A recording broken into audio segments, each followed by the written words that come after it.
You are listening to the Cambridge Insider Podcast.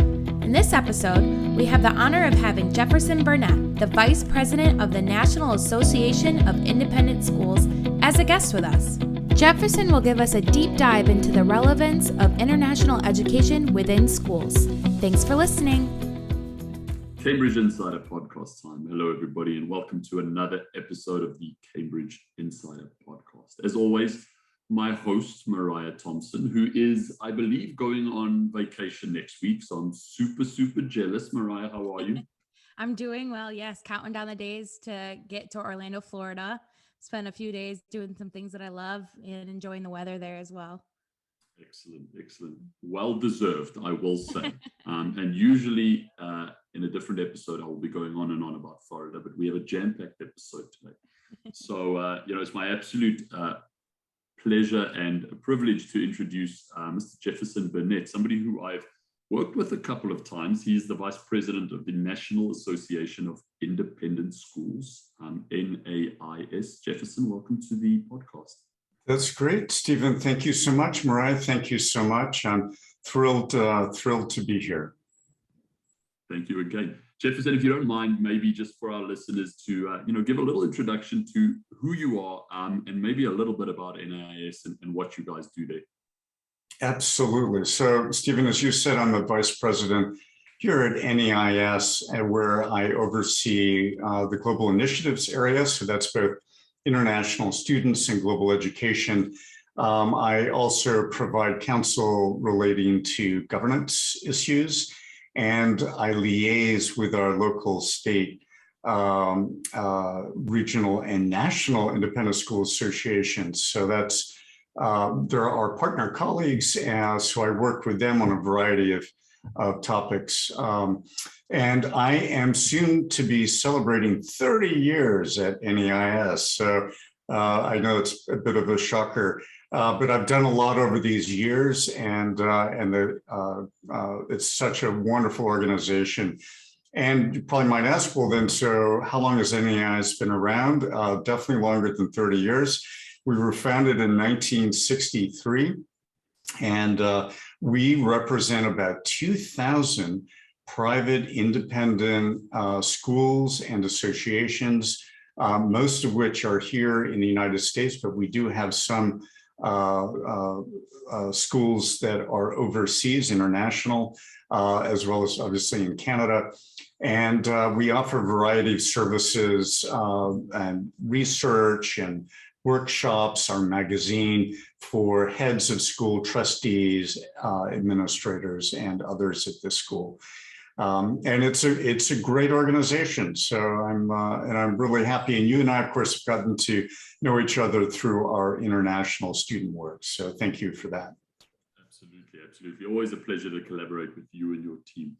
Jefferson, let's sort of unpack things and start at the beginning. What would you say is the state of independent schools in the United States, as we sit here today? So I think if there were two or three things, if I was doing a bit of a snapshot of where independent schools are, and I should probably give a little explanation of independent schools, and then there are private schools, and then there are, public schools or state schools. So independent schools are really characterized by a couple of things. One is that we are nonprofit organizations. We are run as schools. We are run by independent boards of trustees that govern us. This is govern the schools. We have very distinct missions and value sets. We do not receive generally money from the federal government or from states, so we rely heavily on tuition revenue for hence the enrollment part, gifts. So annual giving is very, very key. And there will be some auxiliary income from other kinds of events that are put on by schools. So what really then marks us is that we are independent. So we get to choose what we want to teach and who can teach and where we do our stuff. I mean, that's the whole point of being independent. So we will have schools that are religiously affiliated, but they're not owned and operated essentially by a diocese. So we like the independent in independent education. So as we think about where are independent schools, like what's our landscape, what's the snapshot? I think overall our schools are incredibly healthy. I think they are thriving. I think that they emerge from the heat of the pandemic extremely well. I think they really, and I'm not saying this just because I'm heavily biased and been at the organization for so long, but they're incredibly resilient, very adaptable, and extremely adroit. And I think we got to see all of that play out during the heat of the pandemic. Our kids were able to be on campus. We were able to manage and support both the students and the faculty. So it was, I think that we came out of the primary, the heat, as it were, of the pandemic really very well. So I think overall, the community is doing great. Enrollment-wise, we're actually also doing really well. We just did a survey a couple of weeks ago on enrollment, and we're looking at something like 80%, 85% of our schools are slated to hit their enrollment targets for 22-23, which is really, really good. And the bulk of them are either at the same enrollment for next year as they had this year, or quite a few actually are seeing a growth in enrollment. So I think overall, the enrollment picture is really good. Bear in mind, of course, that it depends upon where one is in the country and other factors, but overall, the picture is good. I think with giving as well, this is for fundraising, we've seen a very, very good increase. 60% of our schools indicated they've seen growth in annual giving for this year versus last year, and an increase in donations from major donors. So when you're looking at sort of the snapshot of the community, I think that we are really actually doing very well under the circumstances.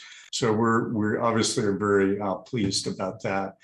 I think also I just wanted to flag on a couple of concern areas, because obviously not everything is brilliant. I think that some of the concern areas, one would be the health and well-being of our students, faculty, heads of school, administrators. COVID was pretty tough for everyone, and I think particularly for our learners, whether they were in public schools, private schools, independent schools. But we definitely have been picking up on this when we have our conversations with heads and others in our schools, that there is a greater need for support amongst our students. And that's domestic children as well as with the international kids. And we're certainly seeing that with faculty. It was really, really hard on the faculty and really hard on heads. So I think that we're going to be seeing a increased need to support everyone in the school community. Another area I think of worthy of a yellow flag has to do with the workforce. We've all been reading that it's sort of in this post-COVID environment, been a lot of both retirements, but job churn. And teaching in particular is an area that has not been immune from that. So I think that heads have been seen, but it's more difficult to replace teachers, certainly to find those who are in support positions at schools. I think that inflation, something which I'll talk about in a second, and just burnout from COVID has been a real factor in the teacher sort of turnover that we are beginning to see. So nothing critical by any means, but it's something that we need to pay attention to. And I think the last concern area is the economy. I mean, we're all wondering, right? I mean, is there going to be a recession, inflation at 8 to 10 or 12%, depending upon which World Bank or IMF report that you're reading. So what does this mean then with regard to giving? What does it mean with regard to tuition? Can one afford to pay teachers in particular minimally in terms of these increases at or above the inflation level? What does this mean in terms of the financial sustainability and thrivability of our schools? So I think those three areas are the ones that I kind of flag as worthy of attention: health and well-being, the economy, and the workforce. Yeah, I think that's really great to mention and to note that those are areas of concern. I was doing some looking at your guys' website, and I saw that you guys have some resources on there. If there's any listeners or anyone that's in the education world that are like, oh yeah, no, we're feeling that. I believe on their website, if you want to click on there, they have blog posts and different magazine articles on there that can help you go in a little deeper dive of what resources that you guys provide to help those areas. If I'm correct, I just want to make sure. Absolutely. Yeah. Quite okay. Right. Yes. Yes. Jefferson, I appreciate the the sort of synopsis of what's happening. It was interesting to me that you mentioned a couple of things that I was thinking about. You being part of the global initiatives, the international students that are coming into the country to many of our independent schools, many of whom we partner with as well. You mentioned how important tuition revenue is. You mentioned the economy. Are you seeing some kind of, and maybe slant this towards the international market, are you seeing some kind of trends with regards to international students coming to your members? I thank you for flagging that, mentioning that, Stephen. I think, the international students play a significant role in our schools. And whilst the data is a couple of years old, that's unique to the NAIS independent school membership, we have probably about half of our schools have, 1 to 5 up to maybe 40% of their student bodies have been international. So when we're thinking about like the heyday of the international student era time frame, sort of 2017 is a marker for us.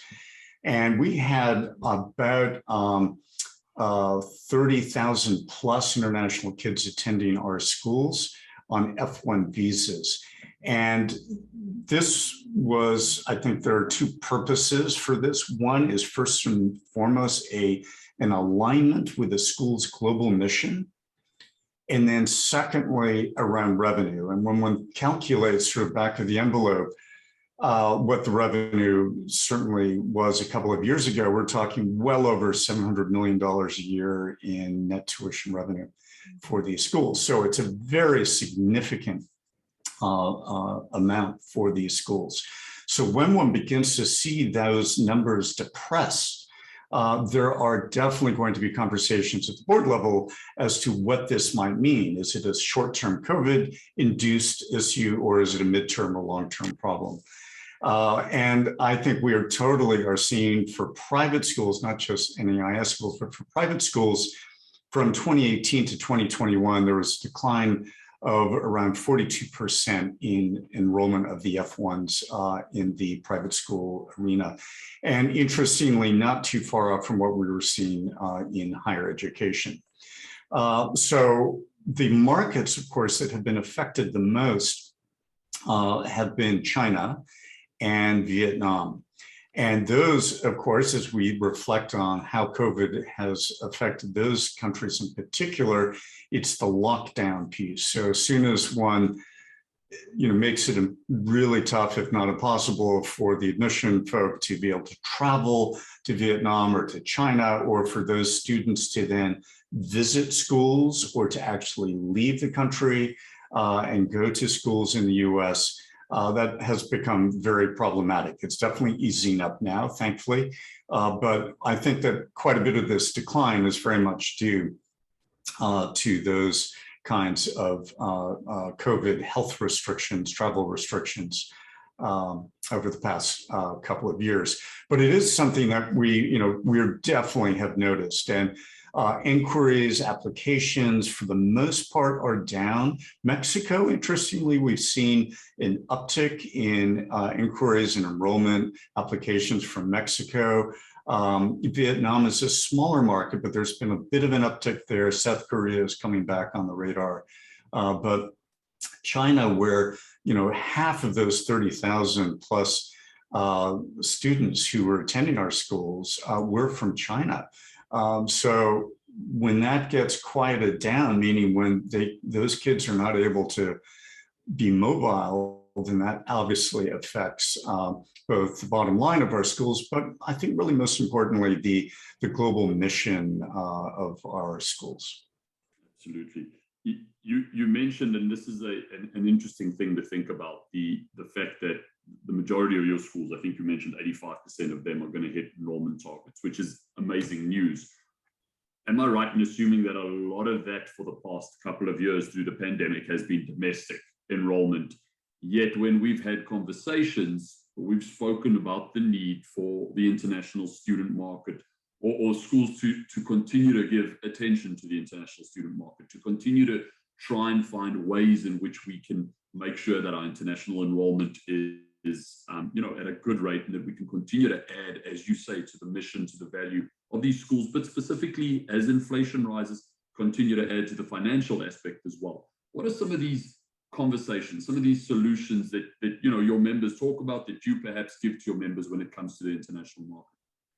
So I think that at a strategic level, the boards and head and senior leadership team are beginning to think even more deeply about what the future of their international student programs are going to look like in an era when it is much more difficult to recruit and potentially retain international students.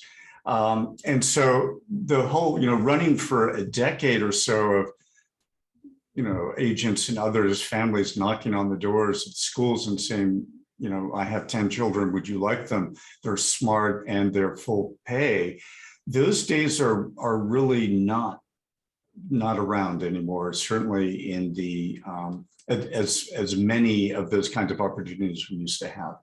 So I think that schools are doing a couple of things. One, therefore they're having these strategic conversations, and they're beginning to look at how to look at different markets. I think everyone now realizes, perhaps a bit late, that it's not a good financial model to put all of one's international students into one financial basket, because that results in a lot of vulnerability, which of course we have seen. So I think that schools are beginning to explore new markets. Those don't happen overnight, as you well know. It takes quite a bit of time to build relationships with families, with agencies, agents, in order to sort of suss out what these markets are all about. I think that schools are, by necessity, becoming more sophisticated in their marketing approaches. So again, the old day was, you know my name, you'll come to me. The new day is, I need to remind you about who I am and why I'm really good. And I need to be able to reach you. I mean, as we know quite so well, the digital marketing is essential. You look at China, and how does one navigate all the new privacy laws? How do you do the websites? How do you reach kids on their phones, parents on their phones? They're not hanging out at their desktops and they're not getting things through the mail.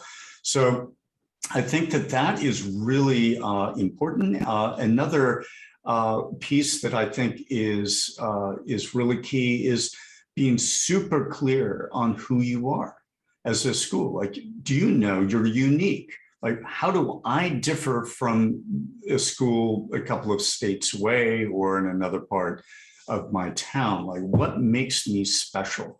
How do I articulate that? How do I then market myself? How do I know who these parents are? What do they want? It's become much more sophisticated. And I do feel that we have a lot to learn from higher education. Those top-notch small private colleges out there that have been doing this degree of niche reaching to international markets far longer than we have.